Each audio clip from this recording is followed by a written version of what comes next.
Monoclonal antibodies पढ़ा देते हैं आज। तो एंटीबॉडी की जनरल स्ट्रक्चर पढ़ाई थी और एंटीबॉडी के आइसोटाइप्स यानी immunoglobin G, immunoglobin A, immunoglobin M, immunoglobin E, immunoglobin D etcetera, ये टाइप्स ऑफ एंटीबॉडीज ये बताया था हमने। The isomeric types of antibodies are 5, जिसमें से कि इम्यूनोग्लोबिन ए डाइमर होता है तो उसमें 4 बाइंडिंग साइट्स होते हैं। इम्यूनोग्लोबिन एम पेंटामर होता है तो उसमें 10 बाइंडिंग साइट्स होते हैं। ये बातें बताई थी। और फिर बताया था एक्वायर्ड एडेप्टिव या स्पेसिफिक इम्यूनिटी जो है ये एक्टिव भी हो सकती है और पैसिव भी हो सकती है। एक्टिव का मतलब कि बॉडी अपनी एक्टिविटी से खुद ब खुद एंटीबॉडी बनाए, और पैसिव का मतलब कि बनी बनाई रेडीमेड एंटीबॉडीज वैक्सीन के फॉर्म में जब इंजेक्ट करते हैं। तो पैसिव इम्यूनाइजेशन के एग्जाम्पल हमने बताया था कि एंटीबॉडीज़ किसी और जानवर की बॉडी में डेवलप कराते हैं और उसकी एंटीबॉडी कंटेनिंग सीरम को हम आदमी को इंजेक्ट कर देते हैं। तो किसी और एनिमल में बनी हुई एंटीबॉडी आदमी को लगा दी गई तो आदमी को एंटीबॉडी बनाने की जरूरत नहीं पड़ी, खुद ब खुद बनी बनाई एंटीबॉडी में लगी, तो उसको क्या बोलते हैं? Passive immunization. जैसे टेटनस का वैक्सीन है, एंटी टेटनस सीरम, डिप्थीरिया का एंटी डिप्थेरिक सीरम है, या स्नेक बाइट। तो स्नेक बाइट का जो वैक्सीन लगाया जाता है वो भी घोड़े के अंदर उसकी एंटीबॉडीज़ तैयार की जाती हैं और एंटीबॉडीज डायरेक्ट स्नेक बाइट के पेशेंट को इंजेक्ट कर दी जाती है। तो ये सब these are the examples of passive immunization. Antibodies में एक चीज़ होती हैं, एक टर्म होता है मोनोक्लोनल एंटीबॉडीज़। तो मोनोक्लोनल एंटीबॉडीज़ जो हैं, क्या मोनो का मतलब एक ही और क्लोनल का मतलब क्लोन ऑफ द सेल्स। अच्छा, एंटीबॉडीज़ कहाँ से बनती है? हमने बताया बीटा लिम्फोसाइट से, और बीटा लिम्फोसाइट्स का वो रूप जो एंटीबॉडी बनाता है उसको क्या कहते हैं? Plasma cells. तो किसी एक ही बीटा लिम्फोसाइट्स की क्लोन सेल्स हों तो सब एक ही जैसे होंगी, तो उससे जितनी भी एंटीबॉडीज बनेंगी वो एक ही टाइप की होंगी। तो एक ही बीटा लिम्फोसाइट्स एंटीबॉडी जो बनाए या उसकी क्लोन जो एंटीबॉडीज बनाए, all antibodies will be of similar type. These are the similar type antibodies.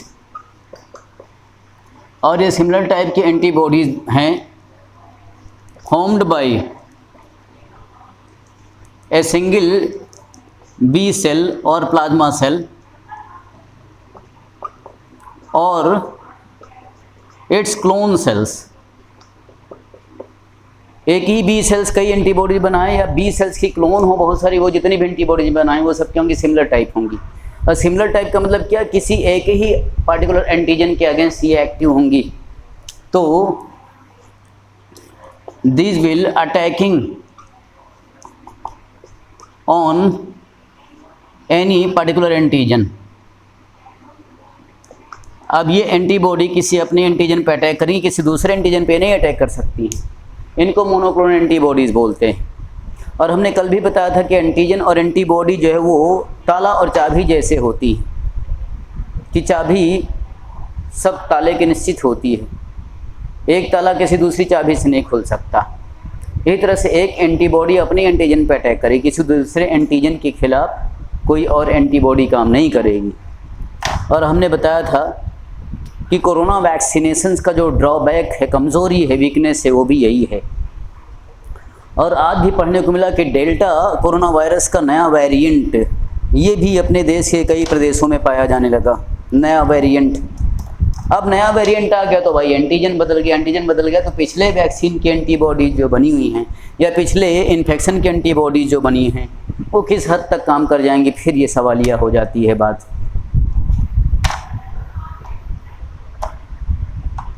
मैं ये बात बार बार बताता रहता हूँ क्योंकि ये साइंस का एक पार्ट है, लेकिन इसके साथ ये भी बताता हूँ कि फिर भी वैक्सीन ज़रूर लेनी चाहिए क्योंकि उसके कुछ और कुछ हद तक फ़ायदे हो सकते हैं। तो अगर थोड़े भी फ़ायदे होने की उम्मीद है तो आपको उस रास्ते ज़रूर चलना चाहिए। तो मोनोक्लोनल एंटीबॉडीज़ बनने का तरीका जो होता है कि ये बी सेल है, बीटा लिम्फोसाइट्स या प्लाज्मा सेल, और इस प्लाज्मा सेल को ये एक माइलोमा सेल जो है ये निकाली जाती है कहाँ? बोन मैरो से, जो ब्लड कैंसर कराती है। तो माइलोमा सेल में क्या रैपिडली डिवाइडिंग होती है क्योंकि कैंसर की सेल है, तो रैपिडली डिवाइडिंग सेल है ये, इसके साथ बीटा लिम्फोसाइट्स का क्या करा देते हैं, हाइब्रिड करा देते हैं, सेल हाइब्रिड। तो एक हाइब्रिड सेल बन जाती है हाइब्रिडोमा। ये दोनों सेल्स हाइब्रिडाइज हो गई, फ्यूज कर जाती हैं। अब इससे क्या होगा कि जब माइलोमा सेल लगातार डिवाइड करेगी तो इसी के साथ ये बी सेल भी लगातार डिवाइड करके बहुत सारे क्लोन्स बना देंगे। तो ये क्या होगा, बीटा लिम्फोसाइट्स के क्लोन बन जाएंगे। This is the B cell clone.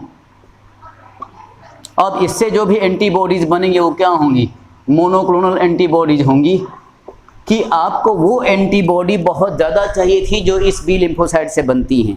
तो आपको एक पार्टिकुलर एंटीबॉडी जब बहुत ज़्यादा अमाउंट में चाहिए कम समय में, तो आप क्या करोगे भाई, इसकी संख्या बढ़ा लो, इसकी संख्या नहीं क्लोन तैयार कर लो।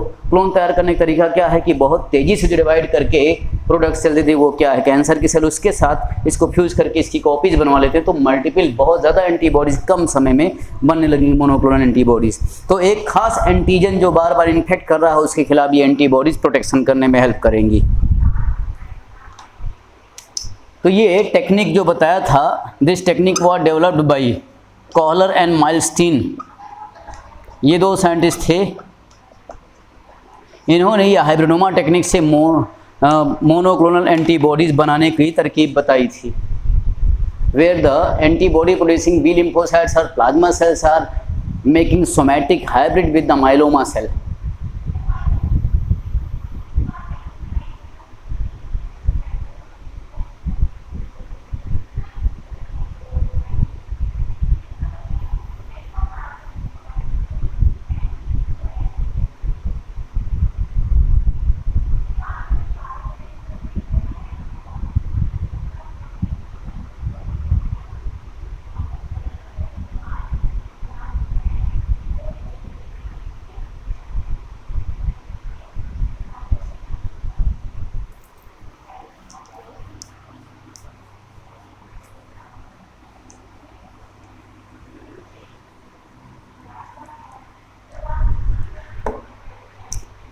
अब यहाँ पढ़ा है वैक्सीन्स एंड वैक्सीनेशन।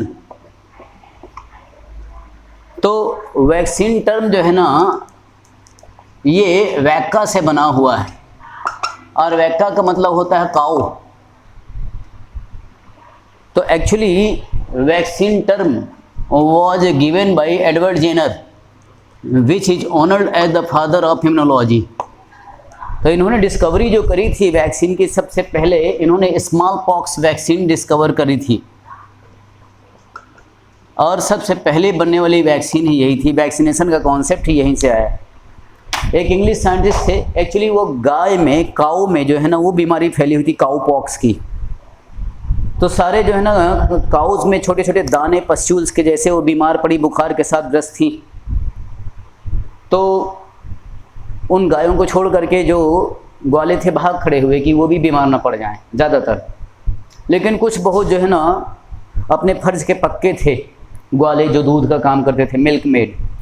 उन्होंने अपने गायों की बीमारी के हालत में देखभाल करी, और उल्टा हुआ कि जिन ग्वालों ने, जिन मिल्कमैन ने अपने बीमार गायों की सेवा करी, उनको खिलाया पिलाया, उनका इलाज करने की कोशिश की, वो बीमारी से बच गए, और जो जो भाग खड़े हुए थे वही उल्टा बीमार हो गए कुछ दिन बाद, क्योंकि एक सिमिलर बीमारी स्मॉल पॉक्स फैली फिर उसी गांव में पूरे।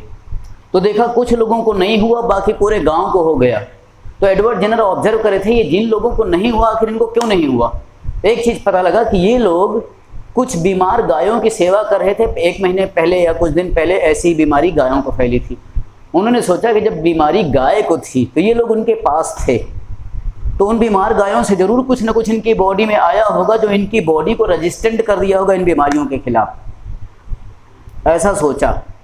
और जो लोग दूर भागे रहे वो उनके अंदर तो जो रेजिस्टेंस आया नहीं, और फिर उनको काऊ पॉक्स से बचने की कोशिश में स्मॉल पॉक्स ने पकड़ लिया, और जो काऊ पॉक्स के नज़दीक गए उनको स्मॉल पॉक्स नहीं हुआ। यानी काऊ पॉक्स के वायरस कुछ उनके अंदर गए होंगे और उनसे एंटीबॉडी डेवलप करी होगी, और वो एंटीबॉडी स्मॉल पॉक्स के वायरस के अगेंस्ट काम करी, और वो बिल्कुल खुशहाल थे, उनको बीमारी नहीं हुई।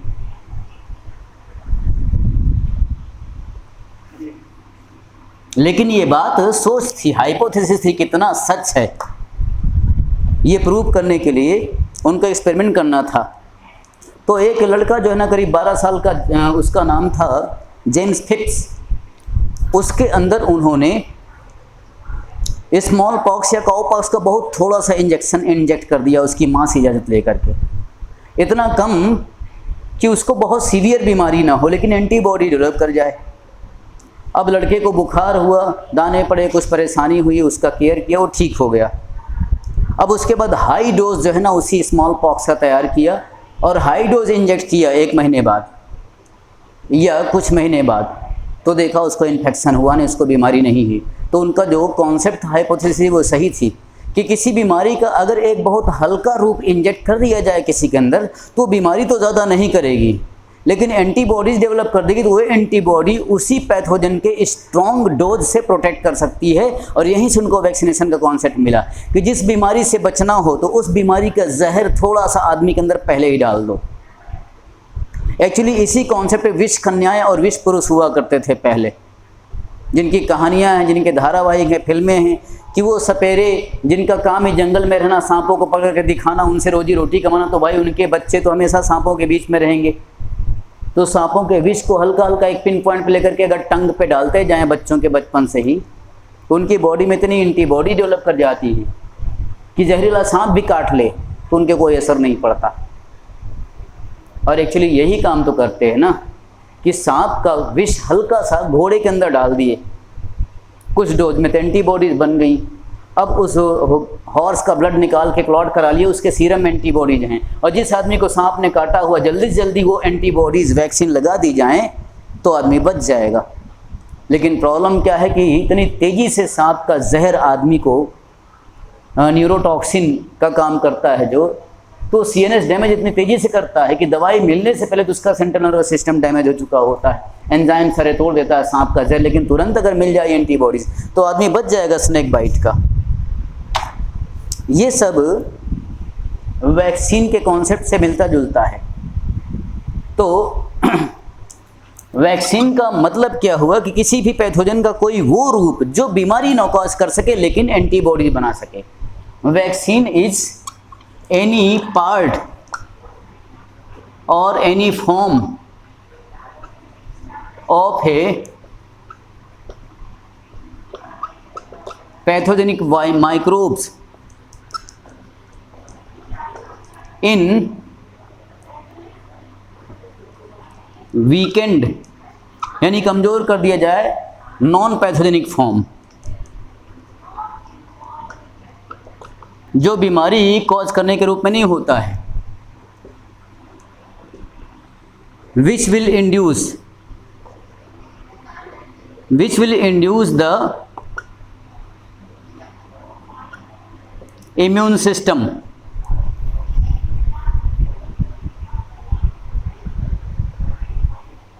कैसे? थ्रू एंटीबॉडी मेडिएटेड इम्यूनिटी और सेल मेडिएटेड इम्यूनिटी जो मैंने बताया था। एंटीबॉडी मेडिएटेड इम्यूनिटी कौन करवाएगा? B lymphocytes. और सेल मेडिएटेड इम्यूनिटी कौन करवाएगा? T lymphocytes.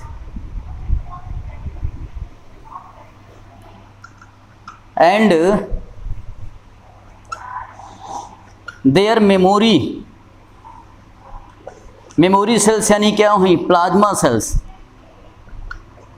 And killer T cells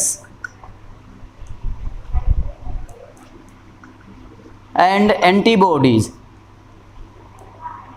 and formed antibodies, जो एंटीबॉडीज बनी रहेंगी, एंड फॉर्म्ड एंटीबॉडीज। आगे की बात हम लिख रहे हैं, will protect from any further virulent dose infection, violent dose infection of the same microbe. देखो हमने क्या कहा, सेम माइक्रोब अगर वायलेंट डोज में आता है आगे, यानी खतरनाक डोज में आ जाता है, तो पहले से बनी हुई एंटीबॉडीज या इनकी याददाश्त मेमोरी जो होगी वो क्या करेंगे? अटैक करेंगे इस माइक्रोब पे और बीमारी होने से बचा लेंगे। लेकिन इस बात पर ध्यान देना, सेम माइक्रोब। ऐसा क्यों कहते हैं कि कोरोना वायरस का इन्फेक्शन हुआ तो उनको पहले फिर भी दोबारा हो गए, तिबारा हो गए? बार बार बता रहे हैं, क्यों? क्योंकि कोरोना वायरस सेम माइक्रोब के फॉर्म में रह ही नहीं रहा है, बार बार बदल जा रहा है, तो पहले की एंटीबॉडी अब दूसरे वायरस पे कैसे काम कर पाएगी?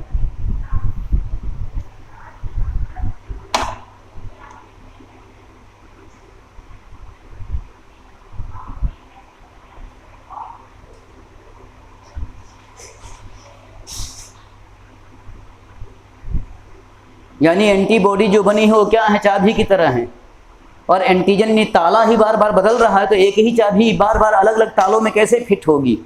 ये प्रॉब्लम है।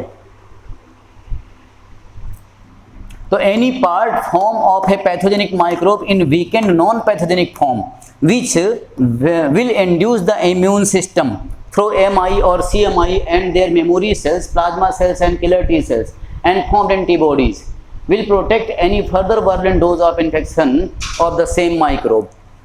इसको बोलते हैं वैक्सीन। और वैक्सीन जब लगा देते हैं बॉडी के अंदर, तो बॉडी के अंदर जो इफेक्ट होता है इम्यून सिस्टम में, वो जो काम करता है कि सीएमआई एएमआई को इंड्यूस कर दिया, एंटीबॉडी बना दिया, उस प्रोसेस को क्या बोलते हैं? इम्यूनाइजेशन।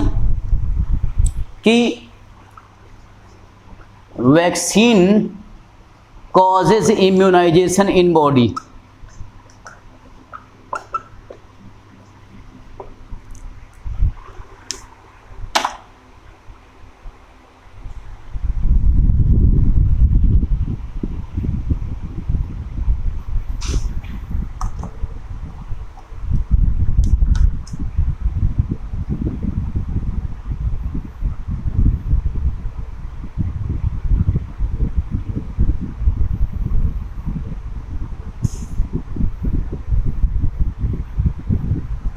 लिख लो सब। अब देखो माइक्रोब का कौन सा फॉर्म इंजेक्ट किया जाए, ये रिसर्च का मैटर होता है। जैसे कि एक कोई वायरस है, अब इसके कैप्सिड का ही कोई एक हिस्सा तोड़ करके ये इस वैक्सीन के रूप में इस्तेमाल कर लिया गया कि भाई ये एंटीजेनिक है, एंटीबॉडी बनाने की टेंडेंसी इसमें है, तो चलो थोड़ा सा जो है ना यही डाल दिए। या क्या किया कि पूरा का पूरा वायरस है, इसको इनएक्टिव कर दिए, इनएक्टिव करके पूरा वायरस ही डाल दिए, तो ये बीमारी तो नहीं कॉज करेगा ना, ये मल्टीप्लाई कर सकता है क्योंकि इनएक्टिवेटेड है। इनएक्टिवेटेड को बोलते हैं क्या? एटेन्यूएटेड। वीक कर दिया जाए, वीकेंड या नॉन पैथोजेनिक माइक्रोब को कर दिया जाता है, तो इसको क्या बोलते हैं? इसको बोलते हैं कि एटेन्यूएटेड कर दिया गया। तो एटेन्यूएटेड फॉर्म में जो है ना कोई माइक्रोब को, बैक्टीरिया को या वायरस को डाल सकते हैं। जैसे हमने बताया कि कोवैक्सीन है जो लगाई जा रही कोरोना के लिए, तो कोवैक्सीन में क्या करते हैं? पूरा वायरस को ही वीक करके, इनएक्टिव करके, एटेन्यूएटेड करके वायरस ही इंजेक्ट कर दिया जा रहा है। लेकिन कोविशील्ड में क्या, जो हमने बताया था कि एनवलप के ऊपर ग्लाइकोप्रोटीन होती है, उस ग्लाइकोप्रोटीन को किसी दूसरे होस्ट के अंदर सिंथेसाइज किया जाता है रिकॉम्बिनेंट डीएनए टेक्नोलॉजी से। तो एक वायरस वेक्टर का इस्तेमाल करते हुए उसके जीन डाले जाते हैं, और वो वायरस वेक्टर जो है कुछ चिंपैंजी वायरस का वेक्टर होता है, उसको इस्तेमाल करते हैं। और दूसरे होस्ट में जो है ना वो ग्लाइकोप्रोटीन स्पाइक जो होती हैं वो वैक्सीन में इस्तेमाल की जा रही हैं। किसमें? कोविशील्ड में।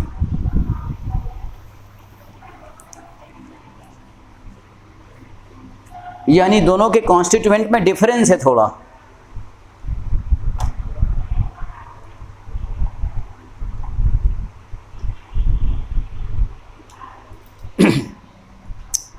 तो वैक्सीनेशन के एग्जाम्पल जैसे कि कहा जाए टॉक्साइड वैक्सीन्स।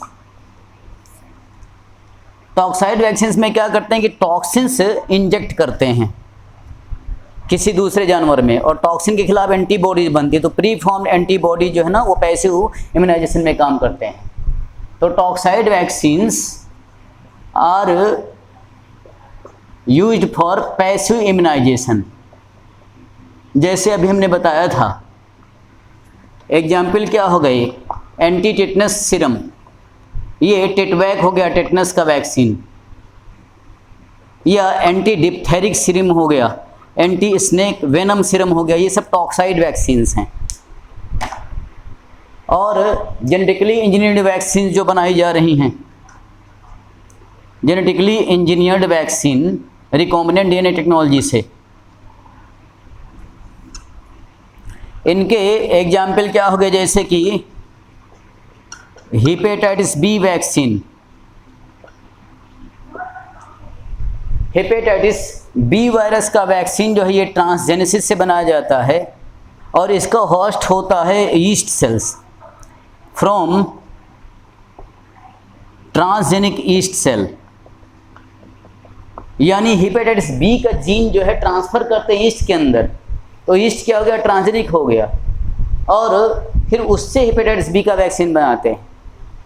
और जेनेटिकली इंजीनियरिंग वैक्सीन में एक और एग्जाम्पल जो मोस्ट रिसेंट है वो बता देते हैं क्या, अभी हमने नाम लिया था कोविशील्ड वैक्सीन, ये भी जेनेटिकली इंजीनियर्ड हो गया।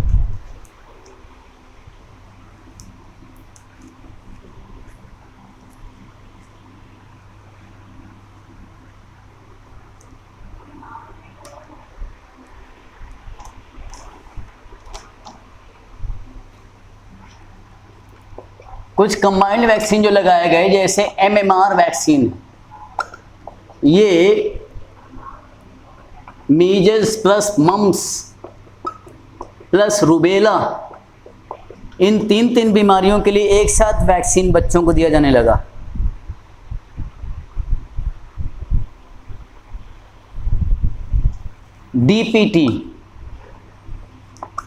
DPT vaccine is for diphtheria plus pertussis। pertussis होती है whooping कफ की बीमारी बैक्टीरियल, प्लस टिटेनस।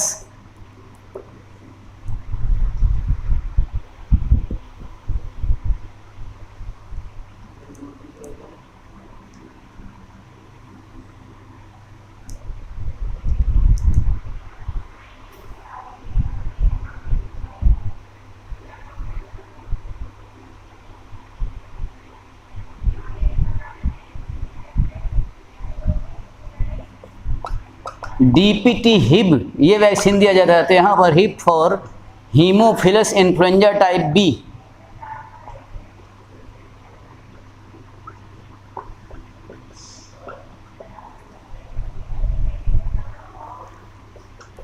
बीसीजी का वैक्सीन होता है, तो ये होता है अगेंस्ट ट्यूबरकुलोसिस, टीबी के खिलाफ ये वैक्सीन लगाया जाता है।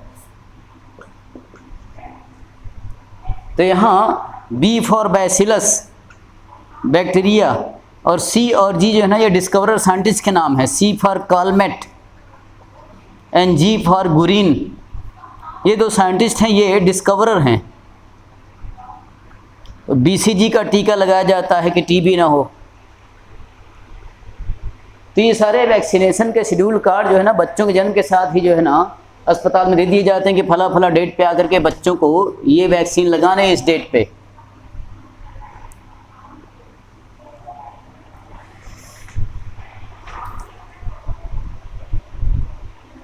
हेपेटाइटिस बी वैक्सीन सबसे पहला डोज जब लगाते हो तो किसी भी उम्र में एडल्ट्स को भी लगाया जा सकता है। सबसे पहला डोज लगाते हैं तो उसके 1 महीने बाद दूसरा डोज लगाते हैं, फिर दूसरे डोज के 6 महीने बाद तीसरा डोज लगाते हैं।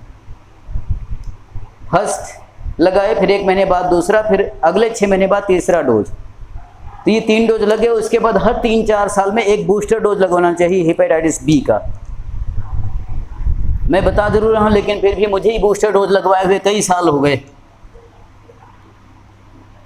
और 2 सालों से जब से ये कोरोना एरा के साल चल रहे हैं तब तो और कहीं आना जाना मुश्किल है।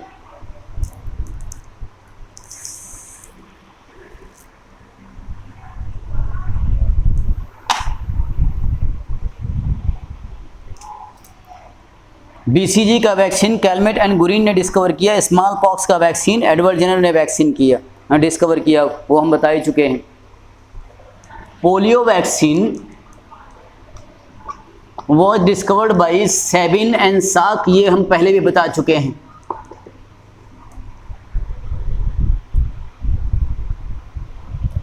और जो पल्स पोलियो अभियान चलता रहा है, पल्स का मतलब होता है बूस्टर डोज।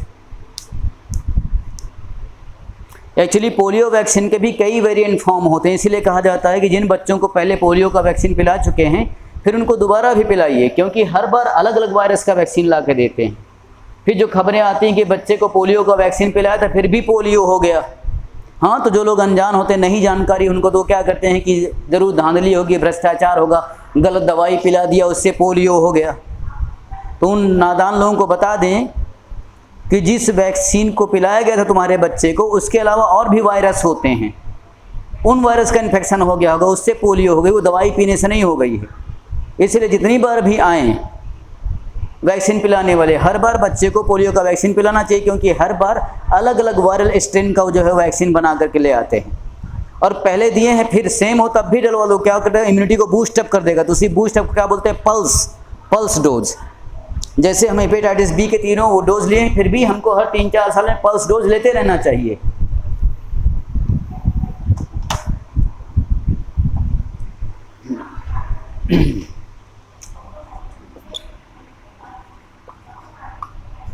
मीजल्स यानी खसरा का वैक्सीन डिस्कवर किया था एंडर्स ने।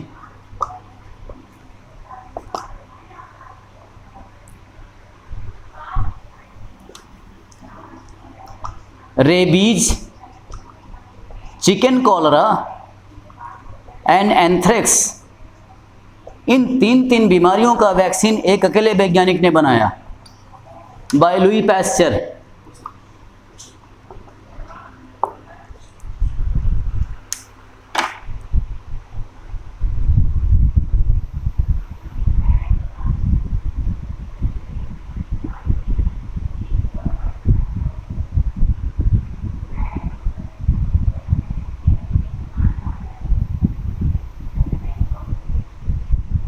Rabies, chicken cholera and anthrax, these vaccines were developed by Louis Pasteur। एक ये भी इंसान है और एक आज की पीढ़ी के हमारे विद्यार्थी हैं।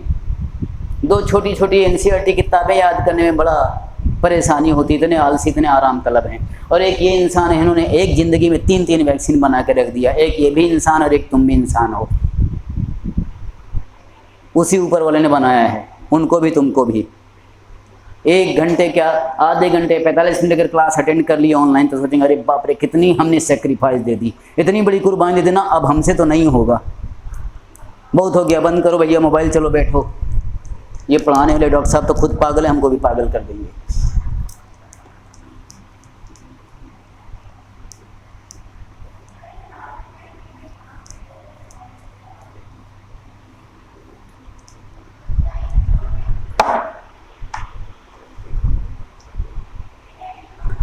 ये सब एक्टिव इम्यूनाइजेशन हैं, जहाँ पर कि पैथोजन का कोई रूप डालते हैं और वो जो है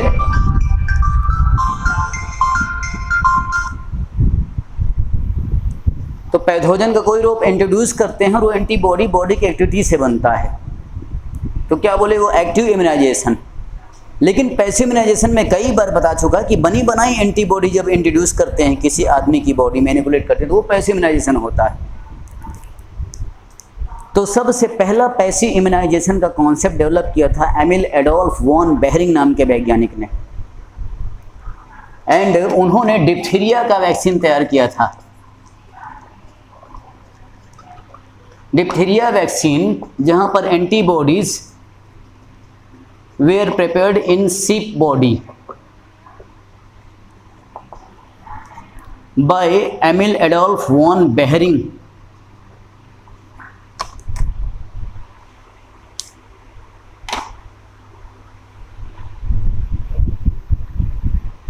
अब देखो क्या डिप्थीरिया का बैक्टीरिया क्या है, कोरिन बैक्टीरियम डिप्थीरी, उसका टॉक्सिन निकाले बैक्टीरिया का, एक जो टॉक्सिन, जो बैक्टीरिया अपनी बॉडी के बाहर टॉक्सिन निकालता है, उस टॉक्सिन के कुछ पार्टिकल्स जो है ना भेड़ की बॉडी के अंदर इंजेक्ट किए।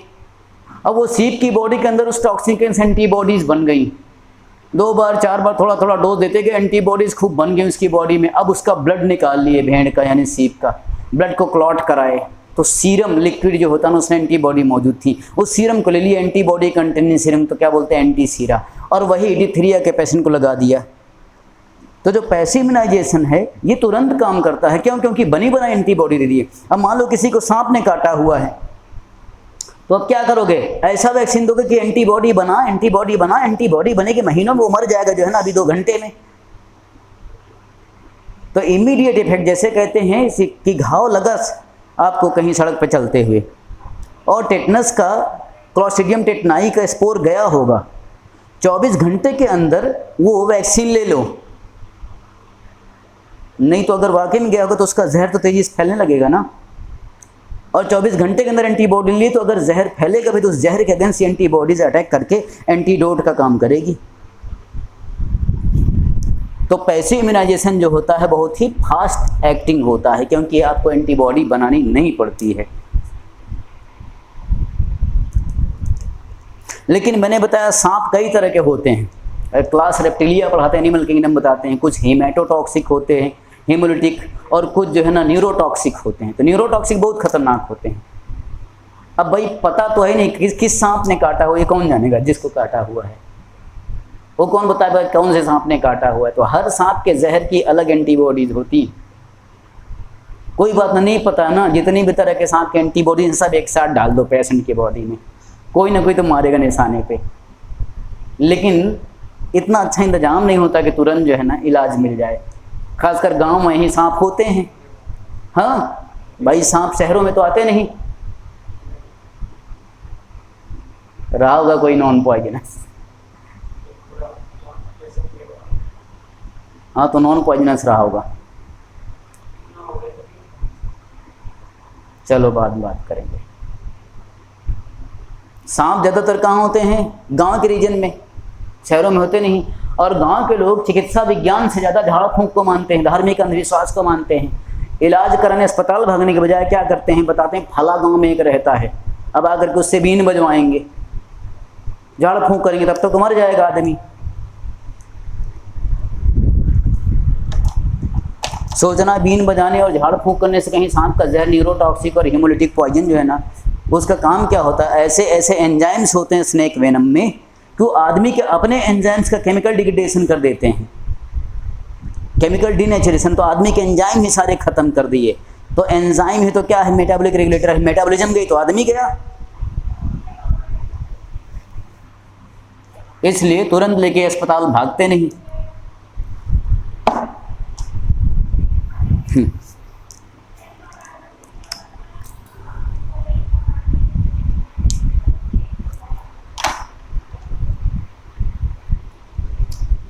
इम्यून सिस्टम की बीमारियां जो होती हैं उनकी स्टडी को क्या कहा जाएगा, इम्यूनोपैथोलॉजी। इम्यून सिस्टम के डिसऑर्डर्स।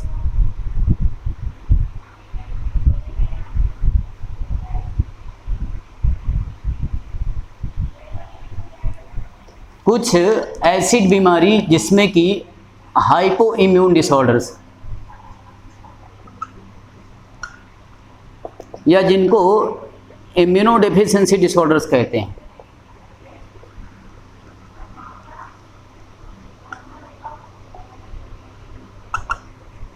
हाइपो का मतलब लेस, इम्यूनिटी कम हो जाए, इम्यून सिस्टम की डेफिशिएंसी हो जाए, ऐसे डिसऑर्डर्स होते हैं। इसके एग्जाम्पल क्या हुआ मैं पढ़ा चुका, एक्वायर्ड इम्यूनोडेफिशिएंसी सिंड्रोम, एड्स। और एक एग्जाम्पल स्किड्स। स्किड्स है सीवियर कंबाइंड इम्यूनोडेफिशिएंसी सिंड्रोम।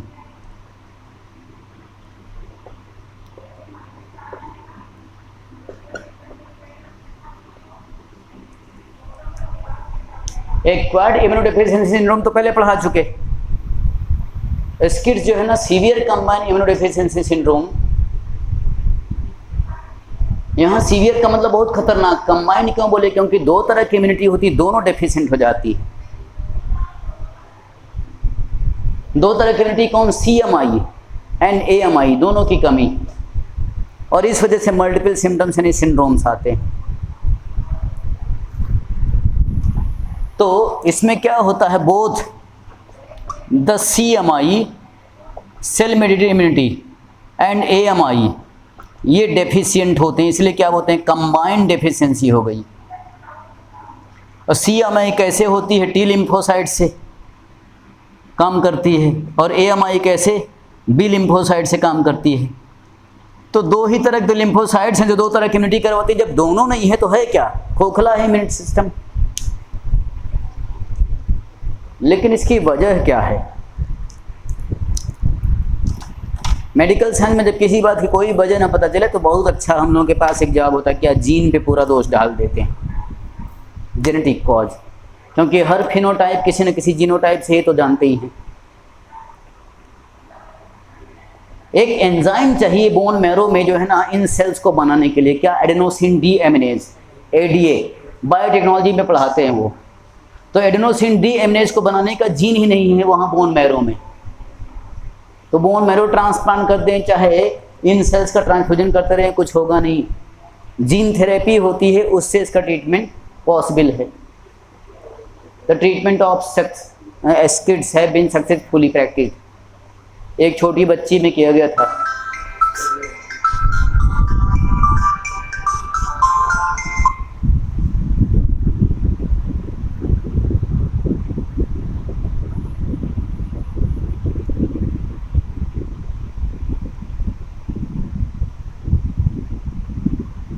तो इसमें जीन थेरेपी करते हैं, एडेनोसिन डीएमिनेज एंजाइम का जीन,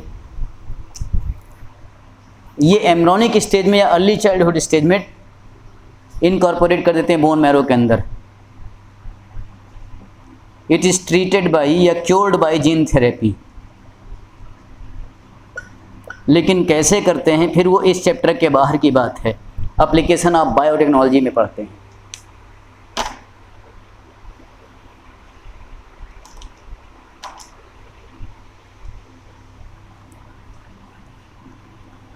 ये इम्यून सिस्टम की डेफिशिएंसी की बीमारी है।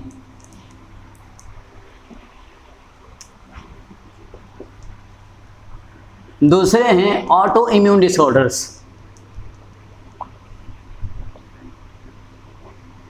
ऑटो इम्यून डिसऑर्डर्स वैसे हैं जैसे अपने घर का चिराग अपने घर में आग लगा दे। इस एग्जाम्पल समझना,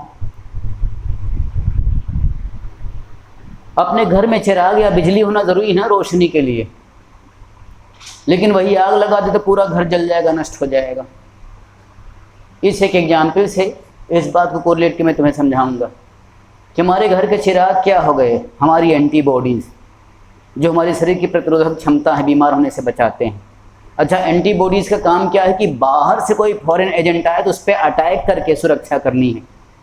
तो कहीं पागल हो जाए एंटीबॉडी, अपने आप को ही मारने लगे तो अपने घर में, कि कहीं अपने लीवर पे मारने लगे, किडनी पे मारने लगे, थायराइड पे मारने लगे, जॉइंट्स पे मारने लगे, तो अपने शरीर को थोड़ी मारना है। तो एक्वायर्ड एडेप्टिव इम्यूनिटी में हम एक बात बता रहे थे कि जनरली ये अपने और पराये का भेद यानी सेल्फ और नॉन सेल्फ के बीच डिस्क्रिमिनेशन कर सकता है, लेकिन कभी कभी ये गलती हो जाती है कि अपने सेल्फ मॉलिक्यूल को भी ये इम्यून सिस्टम नॉन सेल्फ बाहर की तरह बिहेव करने लगता है और उसी को मारने लगता है। इससे बीमारी जो आती है ऑटो इम्यून, ये बहुत खतरनाक होती है। खतरनाक इन द सेंस इसका ट्रीटमेंट करना काफ़ी मुश्किल होता है। ट्रीटमेंट करना क्यों मुश्किल होता है कि भाई अब अपनी ही एंटीबॉडी को दबाना पड़ेगा कि चुपचाप बैठ, मार मत अपने को ही।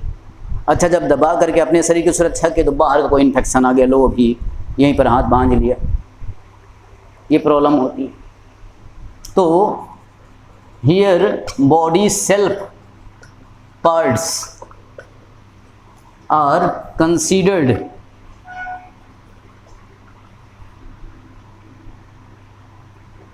As non self. Non self यानी फॉरेन मॉलिक्यूल्स, बाहरी की तरह कंसीडर करती हैं। कैसे? By immune system, antibodies and attack on them. ये बॉडी सेल्फ जो है ना, इनको क्या बोलते हैं? ऑटो एंटीजेंस, कि अपने बॉडी के ही पार्ट्स एंटीजन तरह बिहेव करने लगे, ऑटो एंटीजन। और जो एंटीबॉडी इन पे अटैक करे उनको क्या बोलेंगे? एंटीबॉडी, ऑटो एंटीबॉडी, कि अपनी ही एंटीबॉडी अपने ही बॉडी के एंटीजन पे अटैक कर रही हैं। ऐसी बीमारियों को बोलते हैं ऑटो इम्यून डिसऑर्डर्स।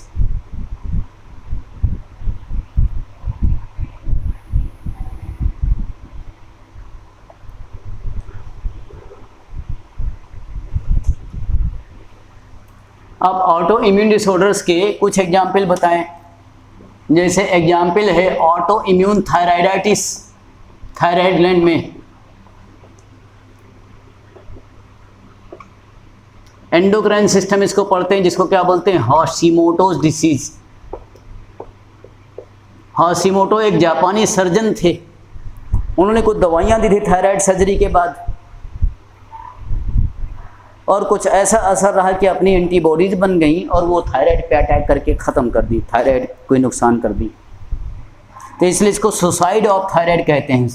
थायराइड ने आत्महत्या कर ली अपनी एंटीबॉडी से, अपने आप को मार के।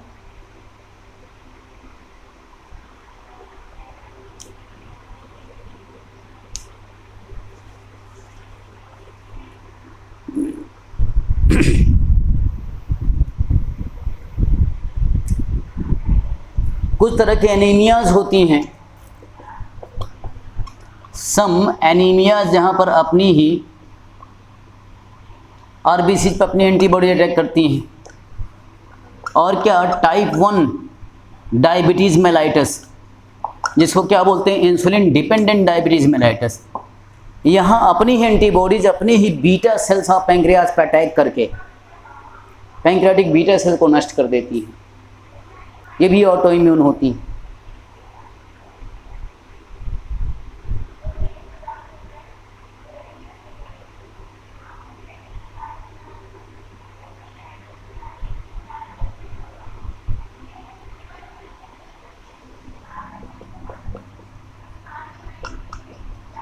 मल्टीपल स्क्लेरोसिस की बीमारी, इसमें क्या होती है, न्यूरॉन्स के ऊपर जो होती है, नर्व के ऊपर माइलिन शीथ, ये डैमेज हो जाती हैं एंटीबॉडीज़ का अटैक से।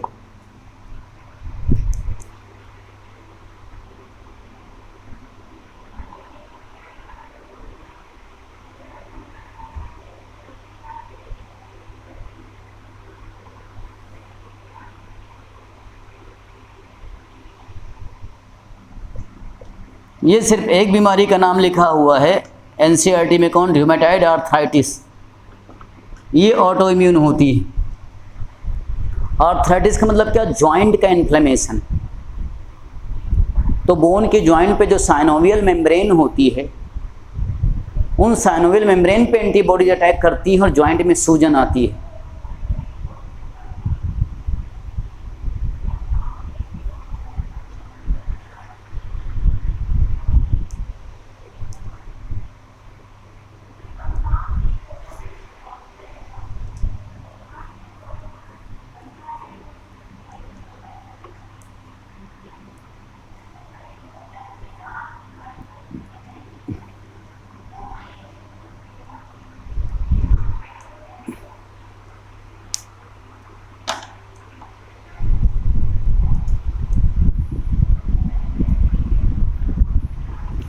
अब तीसरे कैटेगरी की बीमारियां होती हैं जो इम्यून सिस्टम से रिलेटेड होती हैं,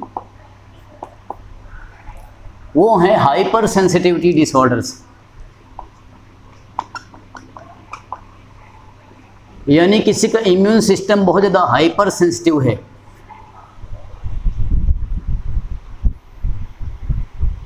और इसके एग्जाम्पल क्या हैं, एलर्जी एंड एनाफाइलेक्टिक शॉक।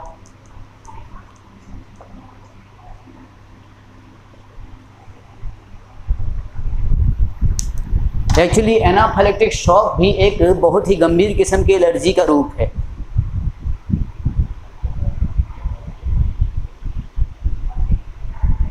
तो मेट्रो सिटीज़ में जो एक डिस्टर्ब लाइफ स्टाइल है, स्ट्रेसफुल, तनाव और इम्यूनिटी का कम होना, तो ये common in weak immunity and stressful lifestyle.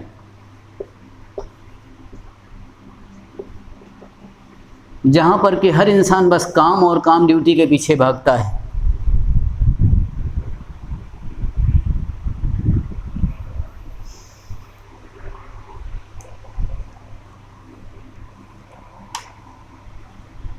अब जो एलर्जी इंड्यूसिंग एजेंट होते हैं उनको क्या बोलते हैं, एलर्जेंस। एलर्जेंस क्या है जिनसे एलर्जी होती है लोगों को, ये पर्सन टू पर्सन वेरी करती हैं। मुझे किसी से एलर्जी है तो ये मुझे पता चलेगा मुश्किल से भाई किस चीज़ से एलर्जी है, किसी और को ज़रूरी नहीं किस चीज़ से एलर्जी हो। तो एलर्जन जो है ना फिजिकल, केमिकल या बायोलॉजिकल, किस तीनों तरह के एजेंट हो सकते हैं।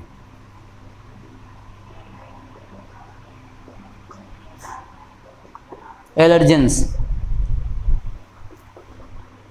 जब इनका फर्स्ट कांटेक्ट होता है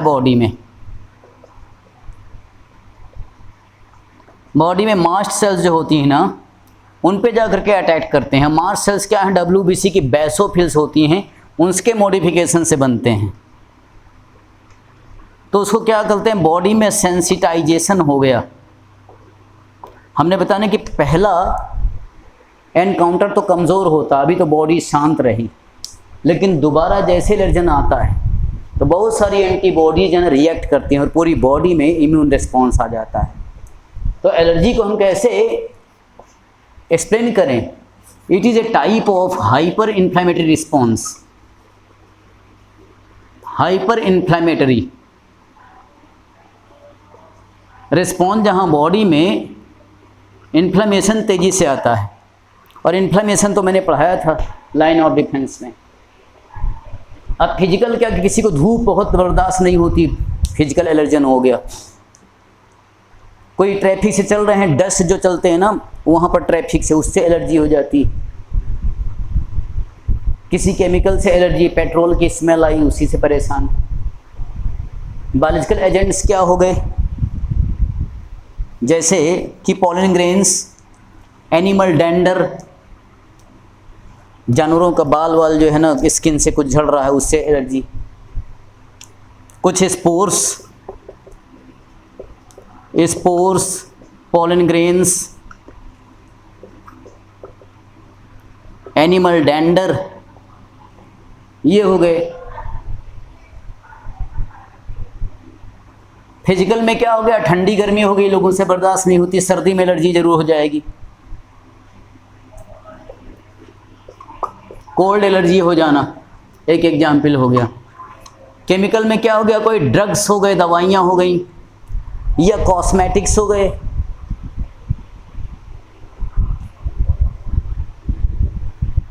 फैब्रिक्स, कुछ कपड़े ऐसे पहन लिए पूरे बदन में लाल लाल चकत्ते पड़ गए,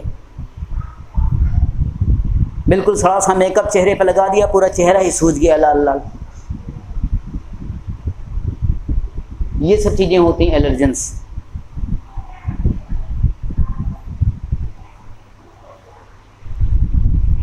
तो जब सेकेंड अटैक होता है एलर्जन का बॉडी में,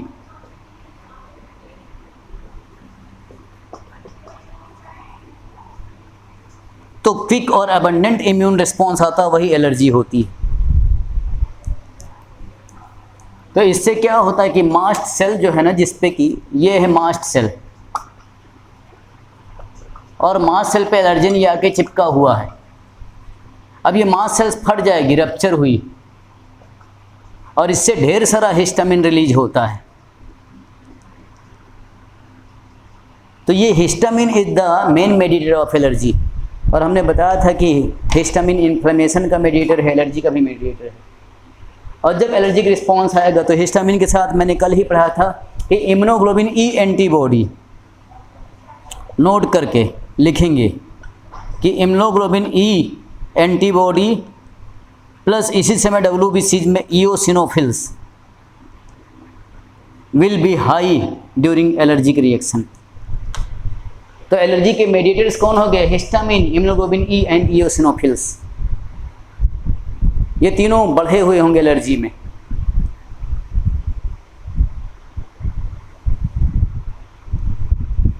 अब जब हिस्टामिन निकलेगा तो हिस्टामिन क्या होता है, वैसोडाइलेशन, ब्लड कैपिलरीज को डायलेट कर देगा। तो ब्लड कैपिलरीज को डायलेट करने से क्या हो गए, रेडनेस, बॉडी में लालिमा आ जाएगी। क्यों, वैसोडाइलेटर कर दिया। और स्वेलिंग, सूजन क्यों हो गई, क्योंकि ब्लड कैपिलरीज की वॉल की परमेबिलिटी को बढ़ा देता है हिस्टामिन, तो इसका प्लाज्मा लीक करके बाहर आएगा, टिश्यूज में इकट्ठा होगा, तो वो सूजन करा देगा, जो इन्फ्लेमेशन में बताया था। जुखाम क्या है, कॉमन कोल्ड की तरह एक एलर्जी है, पूरी नाक लाल पड़ जाती है, हिस्टामिन रिलीज होता है।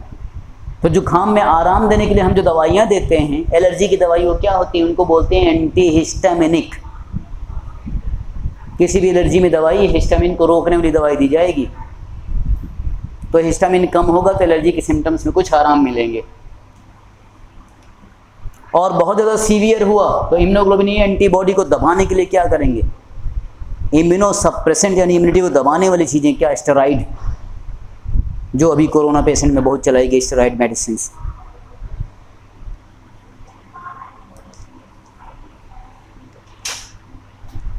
तो स्वेलिंग होगा, रेडनेस होगा और ब्लड प्रेशर डाउन होगा अगर सीवियर एलर्जी बहुत हो गई तो, क्योंकि ब्लड जैसे ही वेसल्स डायलेट करेंगी, चौड़ी होंगी, तो same amount of the blood जब ज़्यादा एरिया में जाएगा तो प्रेशर क्या होता है, force upon cross section area. जब एरिया बढ़ गया तो प्रेशर खुद ब खुद कम हो जाएगा ब्लड वेसल्स पे, तो ब्लड प्रेशर डाउन होगा।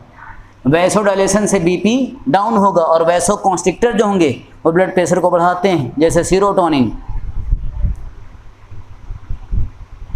लेकिन हिस्टामिन के साथ सम सीरोटोनिन ऑल्सो रिलीज्ड, क्योंकि मास्ट सेल से सीरोटोनिन भी बनता है। तो जो वो बैग फटेगा हिस्टामिन निकालने के लिए, तो कुछ सीरोटोनिन भी लीक करके बाहर आ जाएगी। अच्छी बात है कि बहुत सीवियर वैसोडाइलेशन होने से रोकेगा, लेकिन ज़्यादा हिस्टामिन निकलता है, सीरोटोनिन कम।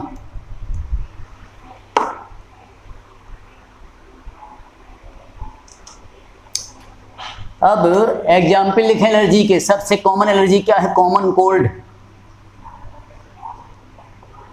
ठंडी गर्मी बदली तो आदमी को एलर्जी हुई।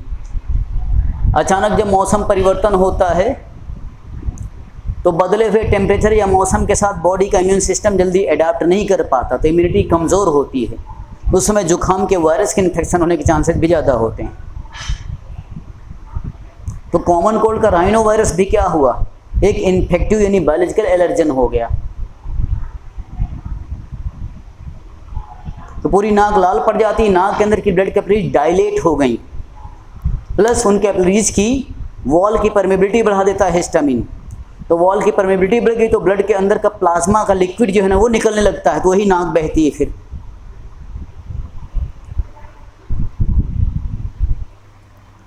और पूरी सूजन हो जाने की वजह से जो है ना नाक के अंदर वो नेजल कंजेशन हो जाता है। सब कुछ कौन करवा रहा है, हिस्टामिन करवा रहा है। एस्थमा, जिसको क्या बोलते हैं, ब्रोंकियल एस्थमा। एस्थमा के पेशेंट जो है ना ये ऑब्जर्व करते हैं कि उनको कब बढ़ता है। वो अक्सर बोलेंगे सर्दी में ज़्यादा होता है और शाम के टाइम। सर्दी के मौसम में शाम को जब सर्दी बढ़ी तो उनको एलर्जिक अटैक पड़ा, और ब्रोंकाई जो होते हैं ना यहाँ पर, ब्रोंकाई ब्रोंकियल से ऐसे सिकुड़ते हैं तो क्या होगा, ब्रोंकाई स्पैज्म होगा। ब्रोंकोस्पैज्म यानी ब्रोंकाई एंड ब्रोंक्यूल्स का सिकुड़ जाना, और उससे क्या होगा, रेस्पिरेटरी डिफिकल्टी होगी।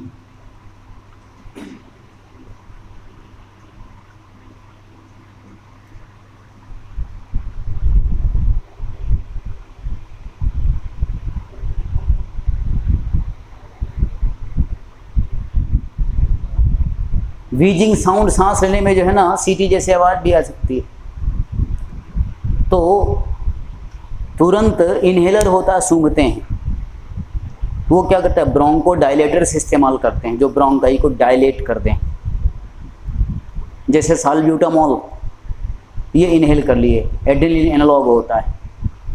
These are relieved by bronchodilator. और एंटी एलर्जिक एंटी हिस्टामिनिक देंगे, ब्रोंको डायलेटर देंगे, और सूजन इतनी है यहाँ पर कि स्टेरॉइड देना पड़ेगा, स्टेरॉइड इन्हेल करेंगे। और कईयों को तो हमें ओरल स्टेरॉइड चलाना पड़ता है, मेथाइलप्रेडनिसोलोन, जब बोलेंगे बहुत खांसी आ रही है, सांस लेने में दिक्कत हो रही, तो इन्हेलर स्टेरॉइड भी देते हैं, एंटी हिस्टामिनिक भी देते हैं एलर्जी के लिए, प्लस ओरल स्टेरॉइड भी देनी पड़ती है।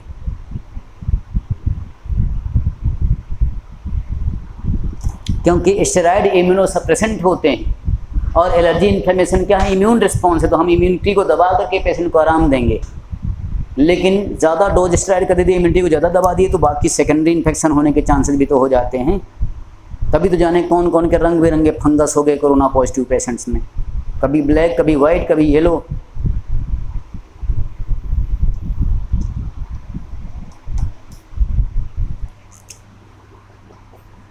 एक्जिमा,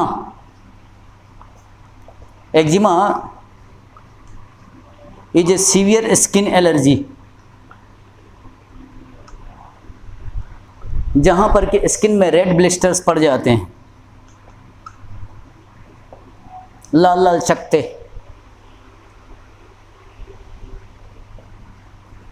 URC अर्टिकेरिया, ये एक एलर्जी होती है। अर्टिकेरिया को सामान्य भाषा में बोलते हैं पित्तियां पड़ जाना, लाल लाल बॉडी में चकते पड़ जाते हैं उभरे उभरे, जैसे मच्छर ने काट लिया हो, ये पूरी बॉडी में हो जाता है। कभी कोई दवाई रिएक्शन करेगी तब अर्टिकेरिया हो सकता है। तो ये सर्कमस्क्राइब्ड रेड सराउंडेड एरियाज ऐसे ही करके जो है ना स्किन पे पड़ जाते हैं चकते, पित्तियां पड़ना इसको बोलते हैं, urticaria on skin.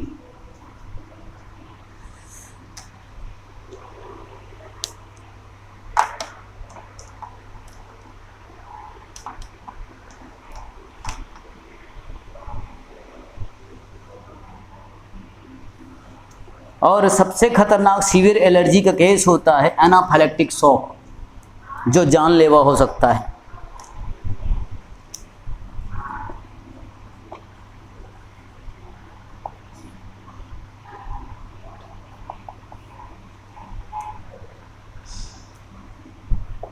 It is the most severe and fatal,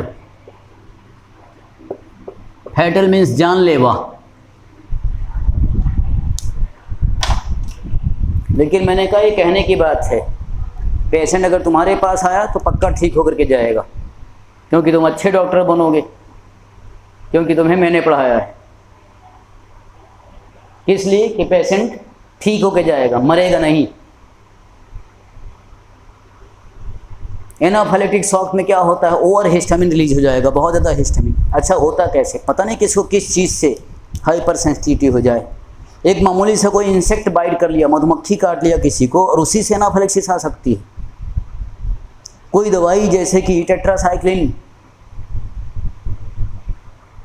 बिना सेंसिटिविटी टेस्ट किए हुए लगा दी गई पेशेंट को, और बहुत तेजी रिएक्शन कर गई, तो पूरी बॉडी में हिस्टामिन इतना निकलेगा कि पूरी बॉडी लाल पड़ जाएगी अचानक, सीवियर वैसोडाइलेशन से। ब्लड प्रेशर डाउन हो जाएगा, बीपी इतना डाउन हो जाएगा कि ब्रेन को ब्लड जो है ना हार्ट पंप नहीं कर पाएगा, क्योंकि एक प्रेशर चाहिए, तभी तो खासकर हम खड़े हैं तो देखो अगेंस्ट द ग्रेविटी यहाँ तक ब्लड पहुँचा रहा है कौन, हार्ट। ये ऐसा पंपिंग मशीन, वाटर पंप जैसा मशीन होता है, ऐसे झटका देता है तो ऊपर भी ब्लड पहुँचाता है। अब जब प्रेशर ही नहीं रहेगा तो ब्लड फैलेगा कैसे, पाइप में प्रेशर नहीं होगा तो पानी आएगा क्या।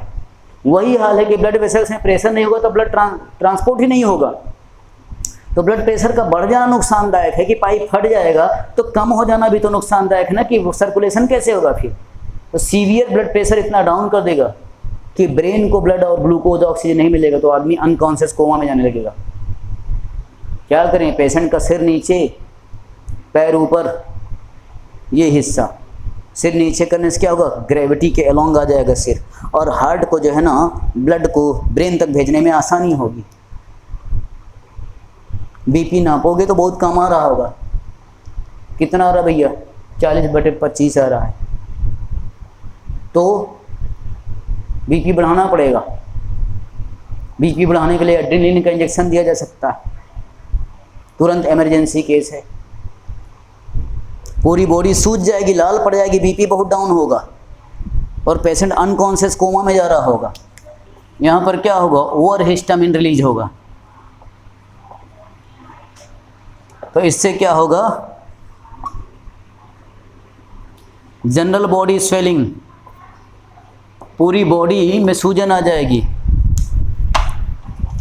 और क्या, जनरल बॉडी रेडनेस, पूरी बॉडी लाल पड़ गई हिस्टामिन से, और हाइपोटेंशन यानी ब्लड प्रेशर बहुत कम हो जाएगा। अनकॉन्शियसनेस, कोमा एंड डेथ, ये मैं नहीं लिखूंगा, क्यों, क्योंकि उसके पहले मैं तुम्हें ट्रीटमेंट बता दे रहा हूँ।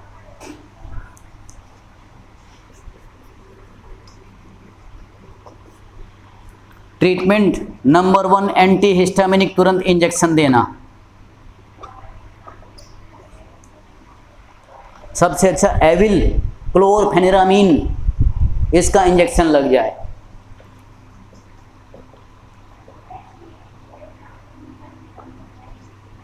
बहुत हल्का एंटी हिस्टामिनिक होता है, आजकल घर घर में टैबलेट चलती जुकाम है तो क्या, लेवोसेट्रिजिन, सेट्रिजिन हर कोई जानता है, बहुत हल्की एंटी हिस्टामिनिक है, जुकाम खांसी में देते हैं। और दूसरे क्या, steroids, prednisolone, methyl prednisolone, dexamethasone, यही सब तो अभी कोरोना पेशेंट को भी दिए गए। इम्यूनिटी को दबाएंगे तो ये सब जो है ना, इम्यून हाइपर इम्यून रिस्पॉन्स के सिम्टम्स, इनमें आराम मिलेगा। और बीपी बढ़ाने के लिए क्या, एड्रेनलिन का इंजेक्शन। एड्रेनलिन हाइपरटेंसिव होता है, तुरंत ये मिल गया, हो गया, धीरे धीरे करके पेशेंट होश में आएगा, मैं कहाँ हूँ, हमारा 2 थप्पड़ बोले ससुराल में है।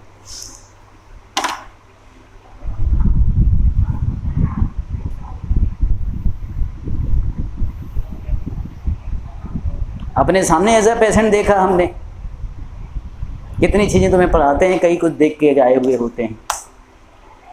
कोबरा जैसे स्नेक पॉइजन बाइट का पेशेंट देखा हमने KGMC गांधी वार्ड में। एनाफिलेक्सिस के पेशेंट देखा।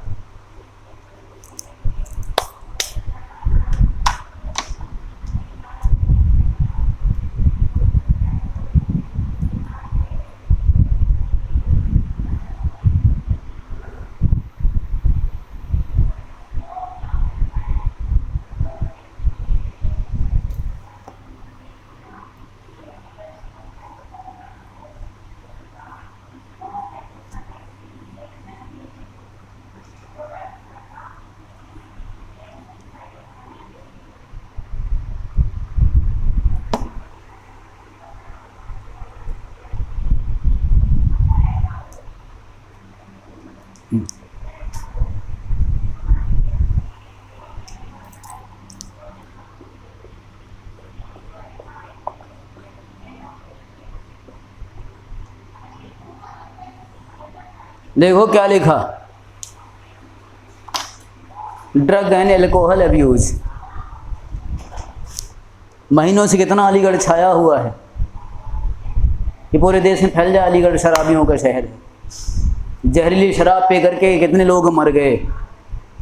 अभी तो जहरीली शराब पियो ही क्यों, अच्छी शराब पियो, नहीं पियो ही नहीं। देख रहे हो, 12th के बच्चों तक को तो इन्हें शराब पढ़ाना पड़ता है। और चैप्टर का नाम क्या है, माइक्रोब्स इन ह्यूमन वेलफेयर। एक चैप्टर देखो, देखना, माइक्रोब्स इन ह्यूमन वेलफेयर। अब इस चैप्टर में देखो क्या पढ़ाया जा रहा है, शराब और क्या, एंटीबायोटिक, यानी दवा और दारू एक साथ ह्यूमन वेलफेयर में पढ़ाई जा रही हैं।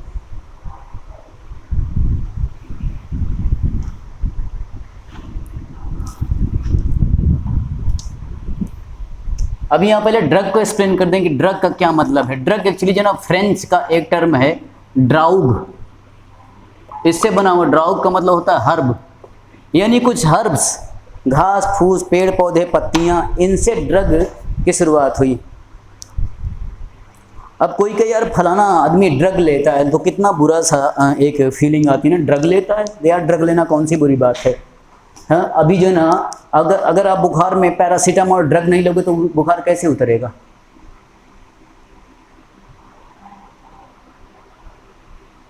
तो देखो, ड्रग होना अलग बात है और एडिक्टिव ड्रग होना अलग बात है।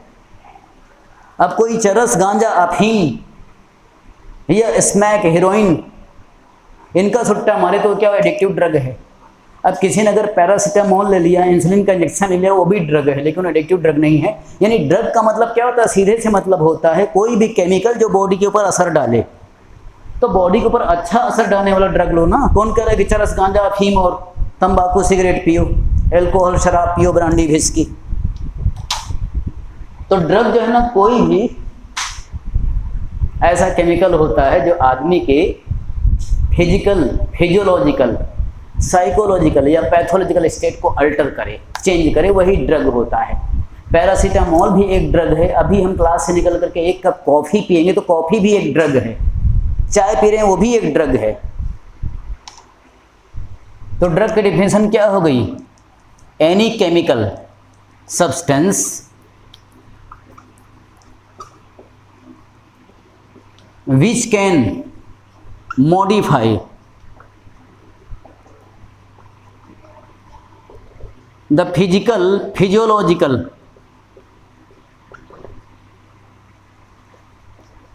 साइकोलॉजिकल और पैथोलॉजिकल स्टेट ऑफ बॉडी।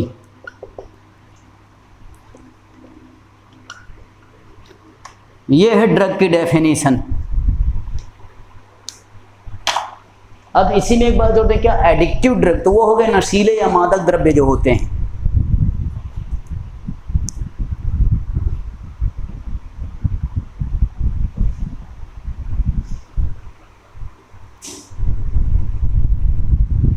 अभी इस चैप्टर में तुम्हें शराब ज़्यादा पीने के नुकसान बताऊंगा, माइक्रोब्स इन ह्यूमन वेलफेयर पढ़ाऊंगा, तुम्हारे शराब पीने के फायदे पढ़ाऊंगा। अगर कुछ फायदे नहीं होते दुनिया में बनी ही नहीं होती है।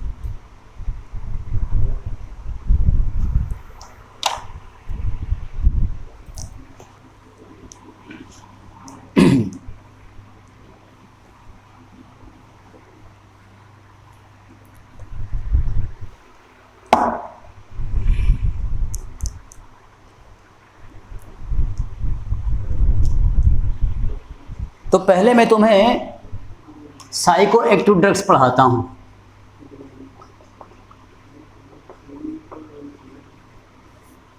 साइको एक्टिव ड्रग्स का मतलब वो ड्रग्स जो साइकोलॉजिकली एक्टिव हों, आदमी के दिमागी स्थिति को जो चेंज करते हों। और इन्हीं में से क्या होती हैं? Some are addictive drugs, addictive जिन पे कि आदमी डिपेंडेंट हो जाता है।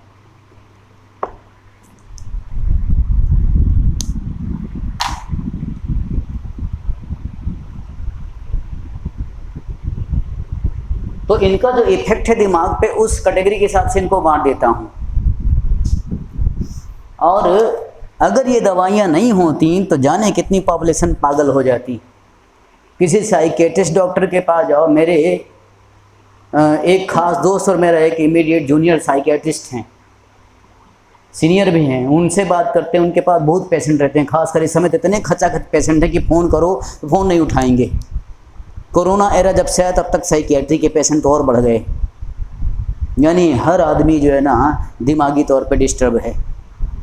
और बहुत से ऐसे हैं जो कि दिमागी रूप से बहुत डिस्टर्ब हैं कोरोना के बाद। किसी की फैमिली में कोई ट्रेजेडी हो गई, एक एक दो दो बेचारे कैसे इस गम को बर्दाश्त करेंगे। रात भर नींद नहीं आती, पागल से हो गए। कुछ ठीक होकर के आए हैं, लेकिन ऐसे भयावह दृश्य देखे उन्होंने उस वार्ड में जहाँ एडमिट थे कि हर रोज़ 5 लाशें गुजरती थी। उस सदमे को कैसे बर्दाश्त किया। सब साइकेट्रिक पेशेंट होकर के बैठे हुए हैं, उनका इलाज इन्हीं दवाइयों से किया जा रहा है। तो डिपेंड करता है कि पेशेंट की दिमागी स्थिति कैसी है, उसको किस तरह की दवाई दी जाएगी।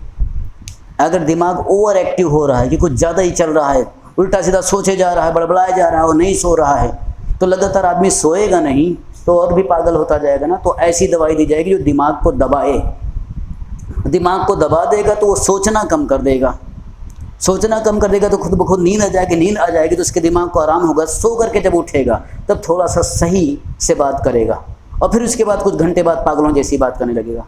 तो ऐसी दवाइयाँ जो CNS यानी सेंट्रल नर्वस सिस्टम ब्रेन को दबा दे, उनको क्या बोलेंगे? CNS depressant. पहली कैटेगरी यही पढ़ाएंगे।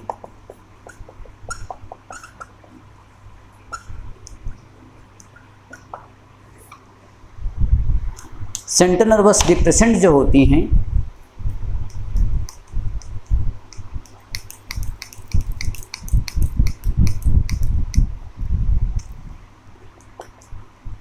नाम है लिखा हुआ कि सेंट्रल नर्वस सिस्टम, यानी ये ब्रेन की एक्टिविटी को थोड़ा सा स्लो करते हैं।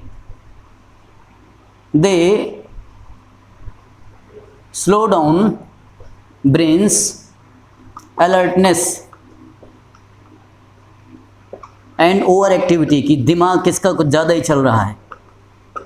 तो इससे बॉडी एक्शंस भी जो है ना वो कम हो जाएंगे, आदमी थोड़ा सुस्त हो जाएगा, सुस्ती महसूस होगी। और दिमाग में जो नशा आएगा, जिसको उर्दू में सुरूर कहते हैं, उसको इंग्लिश यहाँ मेडिकल में क्या बोलते हैं? सिडेशन। और सीडेशन से क्या मिलेगी? दिमागी शांत, मेंटल कामनेस, और फिर स्लीप, नींद, इस तरह के इफेक्ट आएंगे एटसेट्रा।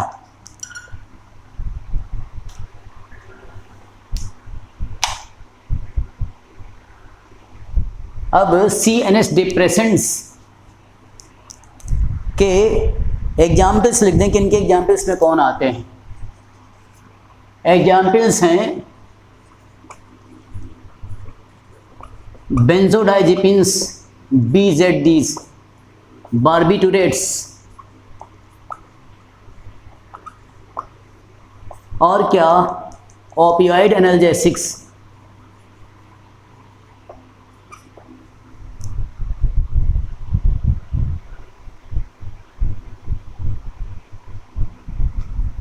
अल्कोहल, शराब जो होती है वो भी CNS डिप्रेसेंट होती है, लेकिन ये हम एक मेडिसिन की तरह नहीं प्रेस्क्राइब कर सकते शराब को।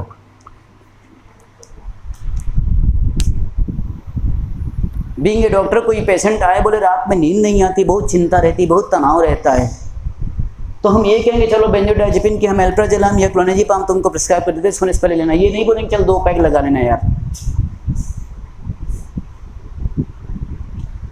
उसकी वजह क्या है कि 2 पैक लगा लेने से इतनी प्रॉब्लम नहीं है। प्रॉब्लम ये है कि उसको चस्का लग जाएगा। चस्का लग जाएगा तो 10 पैक लगाने लगेगा, फिर उसके जो है ना लीवर सिरोसिस हो जाएगी।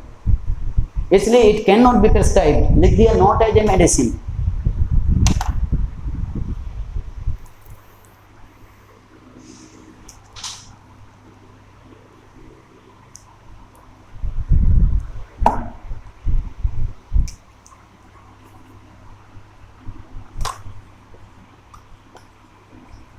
बेंजोडाइजेपिन्स जो होती हैं, जिनको BZDs कहते हैं, these are the most common anxiolytics. Anxiolytics मतलब एंटी एंजाइटी ड्रग्स, जो एंजाइटी यानी मानसिक तनाव में राहत देती हैं। ये एंजियोलिटिक्स ट्रैंक्विलाइजर्स होती हैं। ट्रैंक्विलाइजर्स का मतलब जो tranquillity, feeling of well being की आदमी को दिमाग में कुछ राहत मिलती है। तो नींद नहीं आ रही, इससे नींद आ जाएगी, दिमागी चिंता जो है ना वो कम हो जाएगी, दिमाग शांत हो जाएगा। नहीं तो लगातार सोचते रहेंगे, सो नहीं पाएंगे तो ब्लड प्रेशर भी तो बढ़ेगा ना। तो help in control blood pressure. High BP अगर है तो उसको भी कम करने में हेल्प करती हैं। इसलिए ब्लड प्रेशर के पेशेंट को भी दिया जाता है कि रात में नींद ना आए तो इसको ले लेना, सो लोगे तो कम से कम BP कंट्रोल में रहेगा। जो सबसे अच्छी और जिनमें की नशा और आदत पड़ने की टेंडेंसी सबसे कम होती है वो है क्लोनाजीपाम। एग्जाम्पल क्लोनाजीपाम, ये मोस्ट कॉमनली दे सकते हैं अल्प्राजोलम और डाइजीपाम।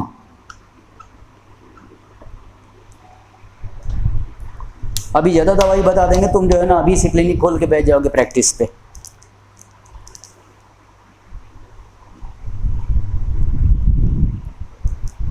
चलो अभी कोई डाउट सेशन कुछ मिनट का चला देते हैं, किसी कुछ पूछना है तो पूछ लें।